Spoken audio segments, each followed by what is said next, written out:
International وار لا کی دھجیاں اڑا دی گئی ہیں۔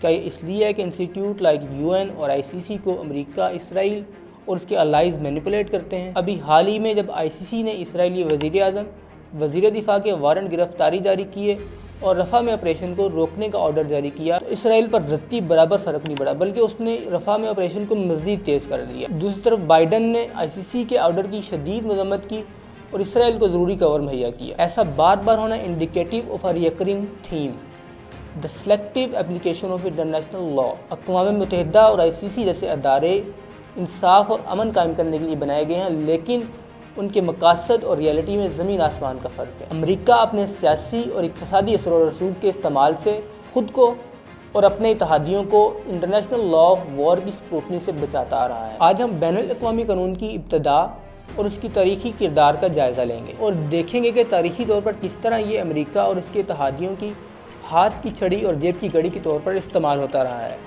And is there any need of it? Now some breaking news out of the White House. What's happening is not genocide. No one can act with impunity. It's what a disgrace. اقوام متحدہ اور ICC اپنے قیام کا مقصد وجود real justice بتاتے ہیں۔ اقوام متحدہ کا قیام 1945 میں ہوتا ہے اور اس کا پرائمری مشن تھا maintenance of international peace and security, promoting human rights and fostering social and economical development. اقوام متحدہ کا چارٹر اس لیے بھی بنایا گیا تھا کہ دنیا کو پچھلی صدی میں ہونے والی ورلڈ وار جیسی تباہیوں سے بچایا جا سکے۔ دوسرے لفظوں میں جو کچھ آج غزہ اور یوکرین میں ہو رہا ہے۔ 1945 میں اقوام متحدہ کے بن جانے کے باوجود ICC کے بنتے بنتے 20ویں صدی کا اختتام ہو جاتا ہے اور آخر کار 2002 میں 60 ممالک کے اشتراک سے ICC کا قیام عمل میں آتا ہے، جس کا بنیادی مقصد prosecuting individuals for genocide, war against humanity and war crimes. Apparently ICC کا بن جانا واقعتاً ایک سنگ میل تھا، کیونکہ اس سے پہلے بین الاقوامی قانون کی خلاف ورزیوں کے متعلق کوئی پرماننٹ جوڈیشل باڈی نہیں تھی۔ ICC کے قیام کی طاقتور ممالک خاص طور پر امریکہ نے ڈٹ کر مخالفت کی۔ امریکہ نے ICC کی مخالفت میں امریکن سروس ممبر پروٹیکشن ایکٹ 2002 پاس کیا، جو ICC کے زیر حراست کسی بھی امریکی شہری یا اس کے اتحادی ممالک کے شہری کو رہا کرانے کے لیے ملٹری فورس تک کے استعمال کی اجازت دیتا ہے۔ اس کے ساتھ ساتھ وہ کسی بھی امریکی شہری کی ایکسٹراڈیشن ٹو ICC سے بھی روکتا ہے اور یہاں تک کہ ان ICC ممبرز کے خلاف اکنامک سینکشن کی بھی اجازت دیتا ہے جو امریکی شہریوں کو امیونٹی فراہم نہیں کرتا۔ اب آپ سمجھ رہے ہوں گے کہ امریکہ اپنے وار کرمنلز کو بچانے کے لیے کس حد تک جانے کے لیے تیار ہے۔ جیسے جیسے ہم ان اداروں کی تاریخ اور کردار پر غور کرتے ہیں تو یہ بات واضح ہو جاتی ہے کہ ان کی تخلیق کا مقصد ویسٹرن ڈومینیٹڈ انٹرنیشنل آرڈر کو مینٹین کرنا، نہ کہ گلوبل پیس کو پروموٹ کرنا۔ دی سلیکٹیو اپلیکیشن آف لا اور ان اداروں کی اسٹرکچر لمیٹیشن نے انہیں امپارشل آربیٹریٹر آف جسٹس بننے کی بجائے ویسٹرن پاورز کا اعلیٰ کار بنا دیا۔ کلونیل ایرا میں بھی ویسٹرن پاورز افریقہ، ایشیا اور امریکہ پر اپنے کنٹرول کا قانونی جواز فراہم کرتی رہی ہیں۔ مثلاً لینڈ بیلانگز ٹو نو ون اور ڈاکٹرائن آف ڈسکوری کے نام پر انڈیجنس پاپولیشن کو محکوم رکھا گیا، اور اس کے علاوہ غیر مہذب دنیا کو مہذب بنانے کے نام پر بھی اپنی امپائر میں اضافہ کرتے رہے ہیں۔ اور اب بظاہر کلونیل ایرا کے ختم ہو جانے کے باوجود اس کی لیگسی کو برقرار رکھنے کے لیے نیولی انڈیپینڈنٹ اسٹیٹس کو ایسے انٹرنیشنل آرڈر میں جکڑا گیا ہے جو اس کے سابقہ کولونائزر کے فائدے کے لیے بنایا گیا ہے۔ اگر ہم سلیکٹیو اپلیکیشن آف لا کی بات کریں تو ICC اس کی پرائم ایگزامپل ہے۔ آپ دیکھیں گے کہ ابھی تک ICC نے جن لوگوں کو بھی ٹرائل کیا ان میں سے زیادہ تر کا تعلق افریقہ سے ہے۔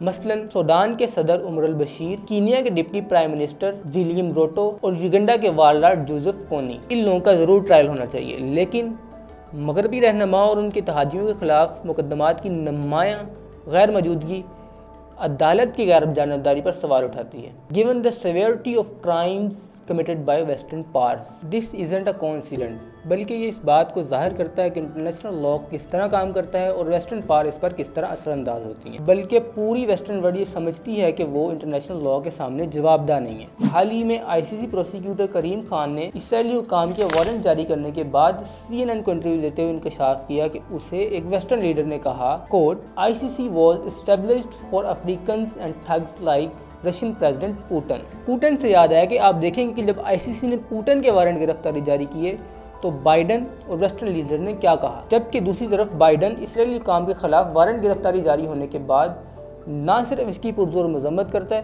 بلکہ یہ لوگ اس قدر کھل کے سامنے آتے ہیں کہ کانگریس سے لے کر سیکرٹری آف اسٹیٹ بلنکن تک ICC کو سینکشن کرنے کی باتیں کر رہے ہیں۔ یہی وجہ ہے کہ اسرائیل انٹرنیشنل ہیومینٹیرین لاء کی پرواہ کیے بغیر فلسطینیوں کا جینوسائیڈ جاری رکھے ہوئے۔ انٹرنیشنل ہیومینٹیرین لاء کے وار کے متعلق 2 بنیادی پرنسپل ہیں۔ Number 1 principle of distinction, number 2 principle of پرپورشنالٹی۔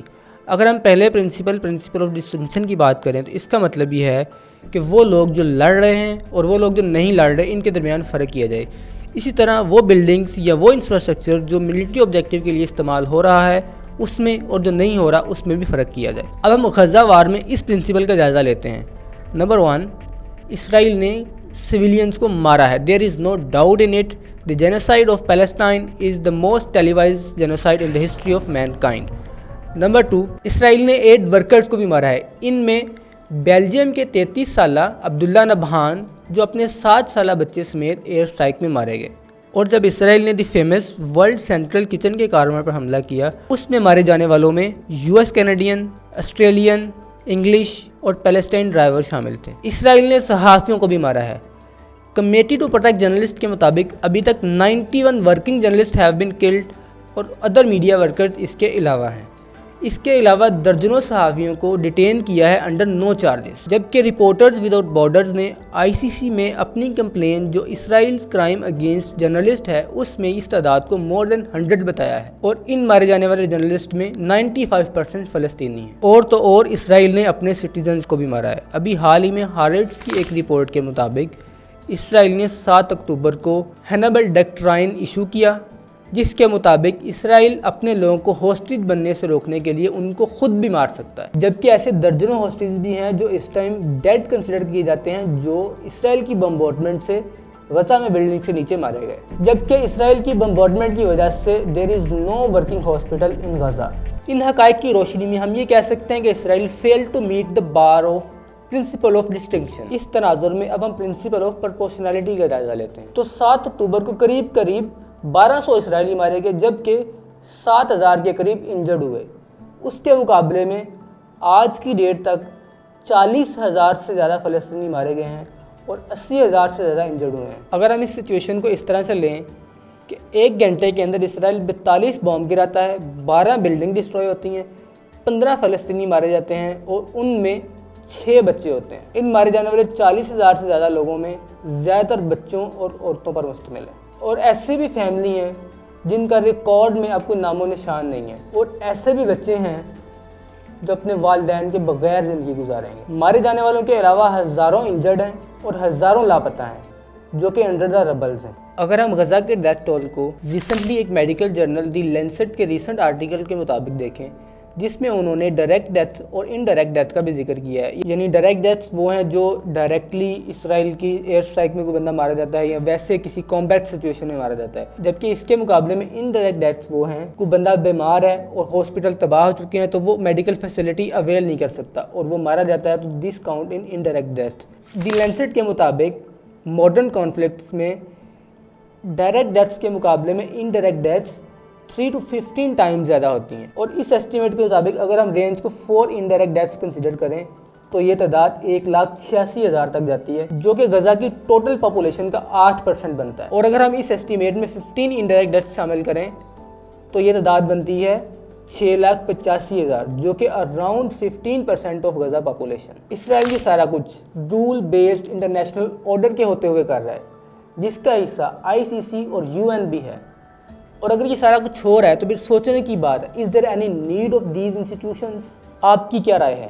میرے خیال میں غزہ میں فلسطینیوں کی جاری نسل کشی، Afghan war, Vietnam war, Iraq war اور ان جنرل وار آن ٹیرر کی انویسٹیگیشن پر یہ بات واضح ہو جاتی ہے کہ انٹرنیشنل انسٹیٹیوٹس کو مینیپولیٹ کیا جاتا ہے to serve the interest of powerful, جبکہ دوسری طرف کم ترقی یافتہ ممالک ہمیشہ انٹرنیشنل لاء کی انفورسمنٹ کو فیس کرتے ہیں۔ امریکہ اور اسرائیل آفیشیل کو سزا دینے میں ناکامی ہمارے موجودہ رول بیسڈ انٹرنیشنل آرڈر کی ناکامی کو ظاہر کرتی ہے، اور جب تک امریکی اور اس کے اتحادی اس انٹرنیشنل لاء کی اسکروٹنی سے بچتے رہیں گے، the promise of real justice remain unfulfilled.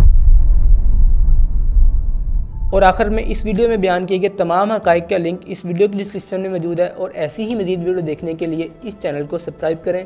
Up until next خدا حافظ.